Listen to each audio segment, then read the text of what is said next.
आइए बच्चों, आज हम लोग साइंस के कुछ महत्वपूर्ण प्रश्नों पर चर्चा करते हैं। जैसा कि पहला प्रश्न है, रक्षी कोशिकाओं से संबंधित है। किससे संबंधित है? रक्षी कोशिकाओं से। चलिए, रक्षी कोशिकाओं का मतलब पहले हम लोग समझेंगे, फिर आगे हम लोग बढ़ेंगे। रक्षी का मतलब हुआ जो कोशिका आपको रक्षा करे। कैसे रक्षा करे? जैसे कभी कभार जब एक्सीडेंट होता है कोई, तो आप देखिएगा एक्सीडेंट होने के बाद क्या होता है कि उसको जब इलाज नहीं करवाया जाए तो धीरे धीरे उसका जख्म बढ़ता जाता है, और जब उसका इलाज करवाया जाता है तो फिर उसका जख्म ठीक होता जाता है। ऐसा क्यों होता है? एक्सीडेंट होने के बाद शरीर के अंदर में महीन महीन धागा के समान, बाल के समान जो कोशिका सब होता है, वो कोशिका फ्रैक्चर होता है। फ्रैक्चर का मतलब टूटता है। टूटने के बाद क्या होता है कि अगर आप उसका ट्रीटमेंट नहीं कराएंगे, जब उसका इलाज नहीं करवाएंगे, तो वो कोशिका ज्वाइंट नहीं होता है। जब वो ज्वाइंट नहीं होता है तो फिर आपका जख्म धीरे धीरे बढ़ता ही चला जाता है। तो बात समझ में आ गया होगा। और उसके बाद हम आपको ज़रा बता दें कोशिका के बारे में। कोशिका किसे कहते हैं? अगर ये क्वेश्चन पूछ दे तो याद रखिए, शरीर के क्रियात्मक एवं रचनात्मक इकाई को कोशिका कहते हैं। फिर से ज़रा बोलिएगा आप लोग, शरीर के क्रियात्मक एवं रचनात्मक इकाई को कोशिका कहते हैं। अब जरा बोलिएगा, शरीर के क्रियात्मक एवं रचनात्मक कोशिकाओं को क्रियात्मक एवं रचनात्मक इकाई को कोशिका कहते हैं। फिर से बताइए, शरीर के क्रियाएं एवं रचनात्मक इकाई को कोशिका कहते हैं। समझ गए? तो यहाँ पर है रक्षी कोशिका, और रक्षी कोशिका का मतलब ऐसी कोशिका जो आपके शरीर को विभिन्न प्रकार के रोगों से रक्षा करे, उस कोशिका को ही हम लोग रक्षी कोशिका कहते हैं। ये कॉन्सेप्ट समझ में आ गया होगा। अगला प्रश्न है, रक्षी कोशिकाओं में प्रकाश संश्लेषण की प्रक्रिया द्वारा उत्पन्न क्या होता है? यह आप लोग बैक के क्लास में ही पढ़े होंगे कि रक्षी कोशिकाओं में प्रकाश संश्लेषण की प्रक्रिया के द्वारा क्या उत्पन्न होता है? चीनी उत्पन्न होता है। क्या उत्पन्न होता है? चीनी। तो आप लोग ये बताइए, तो आप लोग बताएंगे कि चीनी का सूत्र क्या होता है? C12H22 और O11 होता है, चीनी का सूत्र होता है। दूसरा है, एक और पुनः हम प्रश्न पर आते हैं। प्रश्न आपका है कि रक्षी कोशिकाओं में कहाँ की बात हो रही है? रक्षी कोशिकाओं की बात हो रही है कि प्रकाश संश्लेषण प्रक्रिया के द्वारा क्या उत्पन्न होता है? चीनी। तो क्या उत्पन्न होता है? चीनी का संकेत भी आप लोग समझ गए। अब ये बताइए कि चीनी के उत्पादन में सबसे प्रथम स्थान कौन सा राज्य है भारत में? उत्तर प्रदेश है। चीनी के उत्पादन में कौन सा राज्य है? उत्तर प्रदेश। अब ये बताइए कि चीनी उत्पादन के लिए कच्चा माल क्या है? गन्ना। तो ये बताएंगे कि गन्ना को उपजने में कितना समय लगता है? लगभग 1 वर्ष होता है ना। और दूसरा बात, अगर आपसे पूछे कि ऐसा कौन सा फसल है जिसमें अत्यधिक पानी की अपेक्षित होती है? अत्यधिक पानी की अपेक्षित का मतलब, अत्यधिक पानी की जरूरत का मतलब उसे सबसे ज़्यादा पानी की जरूरत होती है। अगर आप उसमें 12 महीना भी पानी रहने दीजिएगा तो उसको जहाँ तक कि लाभ है, तो ऐसा कौन सा फसल है? गन्ना। याद रखेगा, पानी और समय उसको दोनों चाहिए। समय 12 महीना चाहिए और पानी आपको अत्यधिक चाहिए। ठीक है, समझ में आ गया। चीनी के उत्पादन में भारत का कौन सा राज्य अग्रणी है? उत्तर प्रदेश। उत्तर प्रदेश की राजधानी कहाँ है? उत्तर प्रदेश की राजधानी इसका लखनऊ है। कहाँ है? लखनऊ है। चलिए आइए प्रश्न पर चलते हैं। अगले प्रश्न पर, ये प्रश्न है आपको 88 नंबर प्रश्न जो है, ये आपको न्यूमेरिकल है, इसलिए न्यूमेरिकल को हम लोग छोड़ करके आगे चलेंगे। फिलहाल कुछ जानकारी हम लोग इस प्रश्न से भी लेंगे। लिखा है मीटर और सेकेंड। ठीक है, तो आप मीटर और सेकेंड के बारे में 2 चीज़ सीख लीजिए। दूरी, जब यहाँ से आप घर जाएंगे तो कुछ ना कुछ दूर तो होगा, तो दूरी का जो मात्रक होता है, बताइए क्या होता है? सॉरी, दूरी का मात्रक नहीं, लंबाई का मात्रक क्या होता है? मीटर। लंबाई का मात्रक मीटर होता है, और समय का मात्रक क्या होता है? सेकंड होता है। याद रखिएगा, लंबाई का मात्रक मीटर और समय का मात्रक सेकंड होता है। तो बताइए कि 60 सेकंड बराबर कितना मिनट होता है? 1 मिनट होता है ना। तो हाँ, ये चाल है। चाल के बारे में भी एक जानकारी ले लीजिए। चाल का फॉर्मूला होता है दूरी बटा समय। क्या होता है? दूरी बटा समय। चाल का फॉर्मूला क्या होता है? दूरी बटा समय। दूरी बटा समय होता है।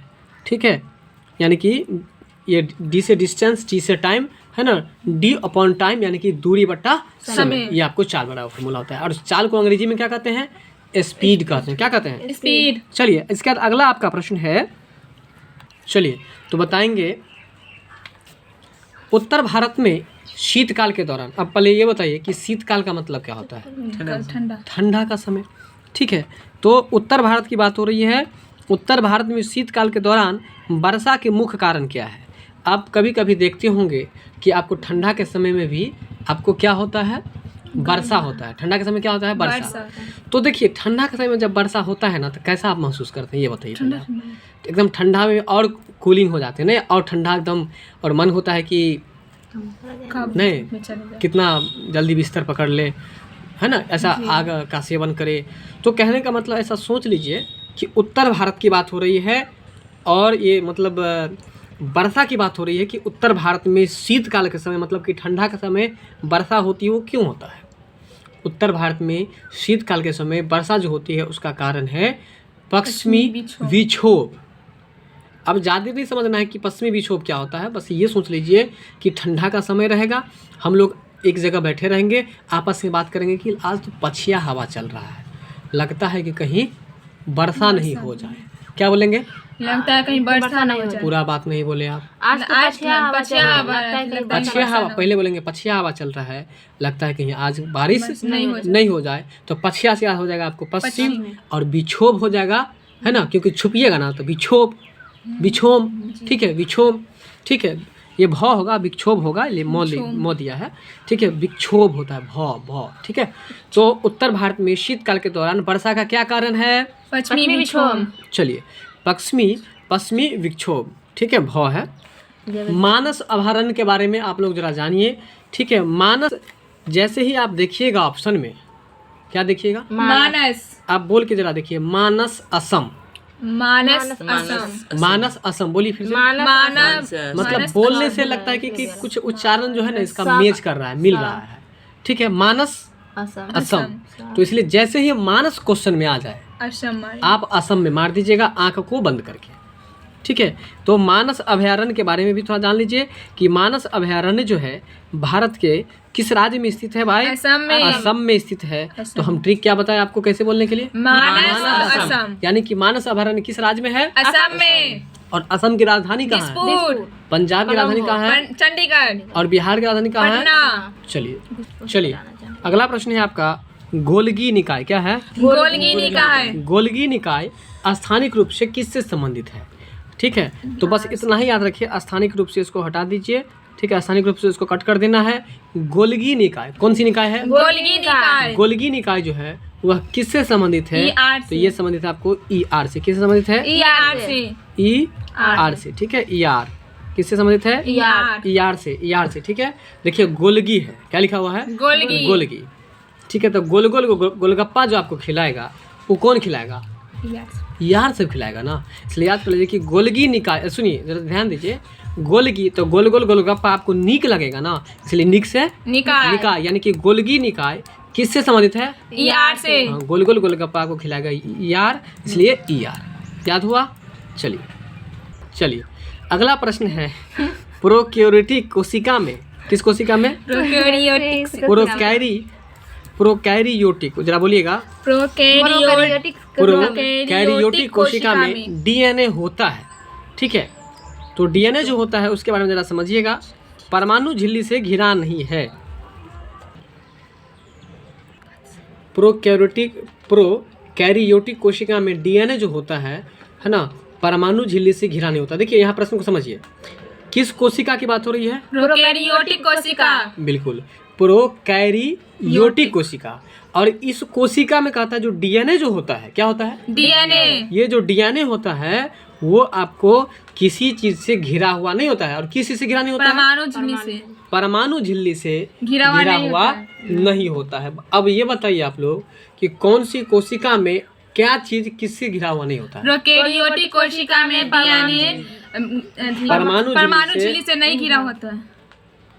ठीक है, तो आप लोग याद रखेंगे कि प्रोकैरियोटिक कोशिका में जो DNA होता है वो आपको परमाणु झिल्ली से घिरा हुआ नहीं होता है।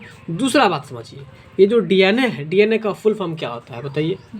डिऑक्सी N से न्यूक्लिक और A से एसिड, A से एसिड होता है। चलते हैं अगले प्रश्न पर। चलिए, अंतरजातीय संकरण। अब पहले समझिए इस दोनों वर्ड को। अंतरजातीय का मतलब होता है, देखिए अंतर अंतर जैसे ही कहे तो अंतर कभी भी कितने लोगों के बीच में होता है? 2 लोग। 2 लोगों के बीच में होता है। यानी कि जब एक जाति से अधिक जाति होगा ना तो उसको कहेंगे अंतर जातीय। जैसे अंतर्राष्ट्रीय बोलेंगे, इसका मतलब 2 लोगों के बीच में। अंतर्राष्ट्रीय मतलब 2 देश के बीच में, 2 राष्ट्र के बीच में। अंतर्राज्यीय मतलब 2 राज्य के बीच में, या 2 से अधिक भी हो सकता है। ठीक है, तो अंतर्जातीय मतलब 2 जाति के संकरण। संकरण का मतलब क्या होता है? संकरण मतलब होता है मिलाना। जैसे कि अगर मटर में चना को मिला दिए वो संकरण हो गया, मिला दिए उसका। तो अंतर्जातीय संकरण किन 2 के मध्य होता है? कहता है किन 2 के मध्य होता है भाई? तो एक ही जीन के अलग अलग जातियों के मध्य होता है। इस प्रश्न को आपको याद रखना पड़ेगा। तो इसको जरा आप लोग पढ़िए कि अंतर्जातीय संकरण किन 2 के मध्य होता है। तो इसको बोलिए आंसर, एक ही जीन के अलग अलग जातियों के मध्य, यानी कि बीच।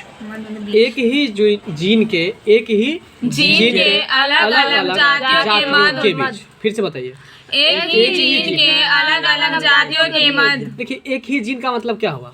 मतलब एक ही मतलब एगो नहीं, एक ही मतलब हम बोलेंगे कि आप दोनों एक ही रंग का कपड़ा पहन के आए हैं, इसका मतलब क्या हुआ कि एगो कपड़ा पहन के आए हैं? नहीं, इसका मतलब क्या हुआ? एक से अलग मतलब एक से जाते हैं। एक ही रंग का मतलब कि दोनों का कलर समान है, कपड़ा अलग है, दोनों का रंग क्या है?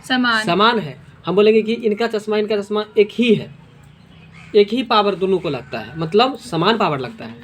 ठीक है, अरे जैसे कि मान चलिए हम बोलते हैं मुहावरा कि एक आंख से देखना, इसका मतलब क्या? एक आंख को ऐसे झांप के देखना, इसका मतलब हुआ समान दृष्टि से देखना या समान रूप से देखना। तो बताइए कि अंतर्जातीय संकरण किन 2 मध्य किस्मों के बीच में होगा? एक ही जीन के अलग अलग जातियों के मध्य होगा। ठीक है, प्रश्न समझ में आया कि नहीं? जी। अगला प्रश्न है, गैस पदार्थ में कणों के बीच की गति जो होती है वो यादृक्ष होती है। जरा ध्यान दीजिए प्रश्न को। गैस पदार्थ में, किस पदार्थ में? गैस पदार्थ में। देखिए गैसीय पदार्थ जो होता है उसमें कणों के बीच जो गति होती है, किसके बीच? कणों के बीच जो गति होती है वो आपको रैंडमली होती है। रैंडम का मतलब होता है अचानक। प्रायिकता चैप्टर पढ़े होंगे, उसमें लिखा होगा यादृच्छा एक बॉल को निकाली जाती है। ठीक है, तो यादृच्छा मतलब क्या होता है? अचानक। ठीक है, डिब्बा में हम बॉल हाथ दिए और निकाल लिए, अचानक निकाल लिए। ठीक है, उसको रैंडमली बोला जाता है, रैंडम। तो गैस पदार्थ में कणों के बीच की जो गति होती है वो कैसी होती है? यादृक्ष होती है। ठीक है, कैसी होती है? यादृक्ष होती है। ठीक है, तो इस प्रश्न को आपको याद रखना पड़ेगा कि गैस पदार्थों में कणों के बीच की जो दूरी होती है यादृच्छिक होती है। कैसी होती है? यादृच्छिक।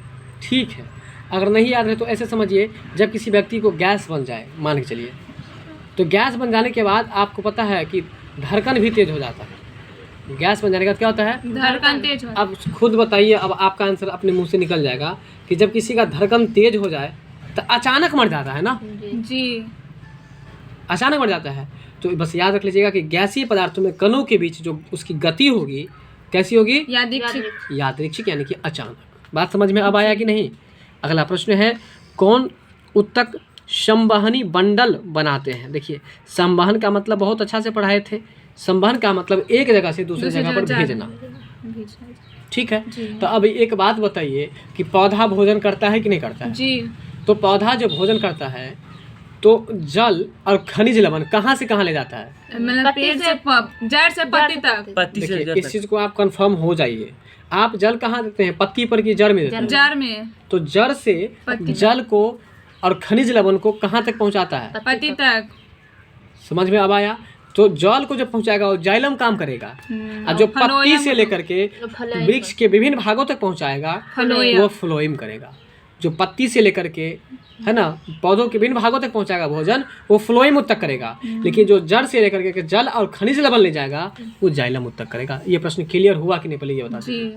तो वहन करने वाला दोनों उत्तक है ना, तो इसलिए दोनों को संवहन उत्तक कहा गया। तो संवहनी बंडल बनाते हैं कौन? जाइलम और फ्लोएम। अगर आपसे अकेला में कोई प्रश्न पूछ दे, अकेला मतलब सीधे पूछ दे कि जाइलम क्या है, तो बोलेंगे जाइलम जड़ से पत्ती तक एक पादप का उत्तक है। फ्लोएम क्या है? ये भी एक पादप का। पादप मतलब पेड़ पौधा, पौधा का उत्तक है। बात समझ में आया कुछ? तो बताइए गैस पदार्थों में कणों के बीच की गति कैसी होती है? यादृच्छिक। चलिए, श्वेत प्रकाश जब प्रिज्म से होकर गुजरता है ठीक है। श्वेत प्रकाश जब कहाँ से होकर गुजरता है? बीच में से प्रिज्म से होकर गुजरता है। कहाँ से गुजरता है? बीच में से होके क्या गुजरता है? श्वेत प्रकाश। श्वेत प्रकाश प्रिज्म से होकर गुजरता है। तो बताएंगे आप लोग कि कौन सा रंग सबसे अधिक विचलित है? बैगनी। मतलब देखिए, याद रखिए, जब विचलित की बात हो, सबसे अधिक विचलित की बात हो, तो ब से विचलित और ब से बैगन, ब से विचलित, ब से बैगन। इसलिए ये बात छोड़ दीजिए, जब प्रिज्म से गुजरे फलना चिन्ना, वो सब कुछ नहीं याद रखना है। इतना ही बात याद रखिए कि सबसे अधिक विचलन किस कलर का होता है, किस रंग का होता है? बैगनी का। ठीक, क्या बताए? बहुत से विचलित, बहुत से बैगन। अगर तरंगदैर्घ्य पूछे कि सबसे ज्यादा किस लाल का। लाल का। याद रखिएगा। अगर आपसे प्रश्न पूछ दे कि ट्रेन की जो ये इशारे करने वाली लाइट होती है, सिग्नल लाइट जो होती है, उस सिग्नल लाइट लाल का ही क्यों होता है? क्योंकि खतरा उसका के तरंग निशान दैर्घ्य अधिक होता है, बताना उसे अधिक दूरी से देख पाता है। क्योंकि उसका तरंग दैर्घ्य अधिक होता है, अधिक होता है, दूर से ताकि भी देख लोग सकता है। दूर से भी उसको देख लेता है, और इसी वजह से आपको लाल कलर का आपको जो है सो उसका सिग्नल रहता है। और या कोई टावर वगैरह पर देखिएगा, ऊपर में जो लगा होता है वो भी रेड कलर का ही होता है। तो आप गौर कीजिए कि टावर उतना ऊंचा होता है, फिर भी आप देख लेते हैं। क्यों देख लेते हैं? तरंग दैर्घ्य अधिक रहता है। और विचलन किसका अधिक होता है? बैगनी का। बैगनी का होता है। ठीक है। अब आपका अगला प्रश्न है, नाभिक के चारों ओर, तो बताइए नाभिक के चारों ओर से कुछ याद आया आप लोगों को? नाभिक के इलेक्ट्रॉन। बहुत अच्छा, इलेक्ट्रॉन चक्कर रहता है। बहुत अच्छा। नाभिक के चारों ओर इलेक्ट्रॉन घूमता है। तो वही बात बता रहा है कि नाभिक के चारों ओर स्थित इलेक्ट्रॉन की कक्षा जो होती है, हम वृत्ताकार। आप लोग को बताए थे, इस तरह से ऐसे करके बना के बताए थे, ऐसे बताए थे कि नहीं? कभी बताए थे, जी। है ना? बताए थे कि इलाका में इलेक्ट्रॉन घूमता रहता है। तो ये जो बनाए हैं वो किस आकार का है? वृत्ताकार आकार का। वृत्त आकार का है ना। इसलिए याद रखिएगा कि नाभिक का जो आकार होता है वो किस आकार का होता है? वृत्ताकार का। वृत्ताकार होता है। कैसा होता है? वृत्ताकार आकार। बहुत अच्छा। अगला प्रश्न है, एक माइक्रोन की बात हो रही है। एक माइक्रो, देखिए जरा ध्यान दीजिए, माइक्रो, ठीक है। तो माइक्रो तो छोरो, माइक्रो तो छोरो, है ना। मान चलिए ध्यापता सबको देखिएगा, बच्चे लोगों को, कि माइक के लिए हल्ला करता रहता है। हाँ। हम बोलेंगे तो हम बोलेंगे, जी। वो कहेगा माइक दो, वो कहेगा माइक छोड़ो। तो यहाँ पर ये ट्रिक लगा लीजिए, एक माइक्रो तो माइक्रो तो छोड़ो। बात समझ में आ रहा है? माइक्रो तो छोड़ो। तो बताएंगे कि एक माइक्रो बराबर कितना एम्पियर होता है? 10 के पावर 6 एम्पियर। 10 का पावर माइनस 6 एम्पियर होता है। क्या होता है? 10 का पावर माइनस 6 एम्पियर। चलिए आते हैं अगले प्रश्न पर। नीचे दिया गया समीकरण किस प्रकार की अभिक्रिया है? अभिक्रिया का मतलब समझते हैं ना आप लोग?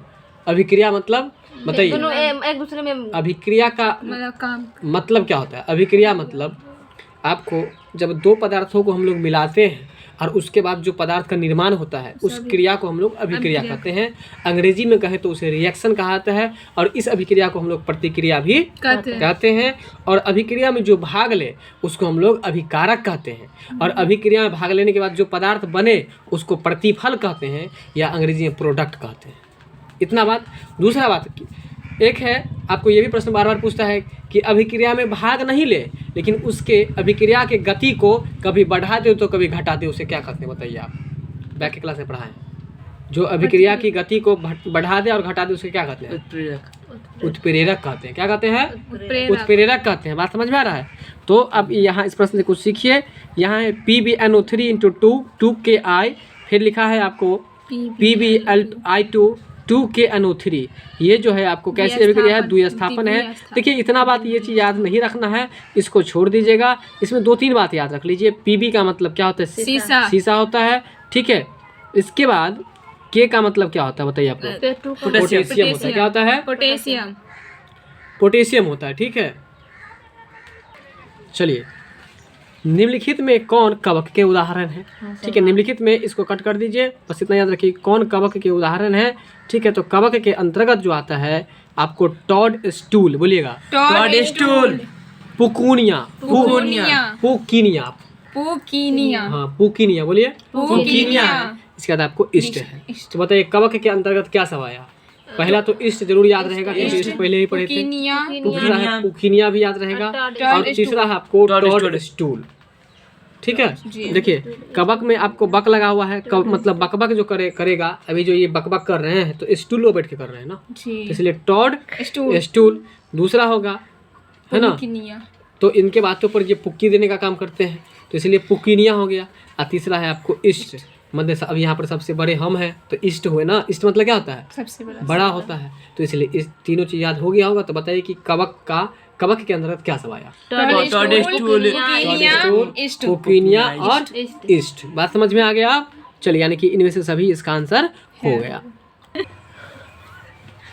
चलिए अब है मेंडलीव के बारे में बात करते हैं। मेंडलीव के बारे में जरा अब हम लोग पढ़ेंगे। मेंडलीव के तत्वों के वर्गीकरण संबंधी कौन सा कथन सही है? देखिए, मेंडलीव आवर्त सारणी अक्रिय गैसों की खोज होने पर उन्हें समायोजित किया जा सकता था। ठीक है, इस प्रश्न में कुछ ज़्यादा बात नहीं है, इसलिए इस प्रश्न को छोड़ दीजिए, है ना। बस एक चीज़ बताइए आप लोग कि अक्रिय गैस का मतलब क्या होता है? जो किसी क्रिया नहीं करता है, जो आपको अगर खुले वातावरण में छोड़ दे, किसी भी परिस्थिति में छोड़ दें, तो वह कोई भी क्रिया ना करे, उसे हम लोग अक्रिय गैस कहते हैं। ठीक है, तो एक अक्रिय गैस का नाम बताइए। हीलियम, आर्गन, हीलियम, आर्गन, ये सब आपको अक्रिय गैस है। ठीक है, चलिए, किसी वस्तु पर किया गया कार्य निर्भर नहीं करता है। कहता है किसी वस्तु पर किया गया कार्य निर्भर नहीं करता। तो देखिए, नहीं वाला हम क्यों याद करेंगे? हाँ वाला याद करेंगे। तो इसको याद कीजिए, किसी वस्तु पर किया गया कार्य, इसको हटा दीजिए। ठीक है, कार्य विस्थापन निर्भर करता है। बोलिए, विस्थापन पर निर्भर करता है। विस्थापन पर बल और विस्थापन के बीच कोण पर और लगाए गए बल पर। तो इस प्रश्न को हम लोग सी को कट कर देंगे। सी को क्या करेंगे?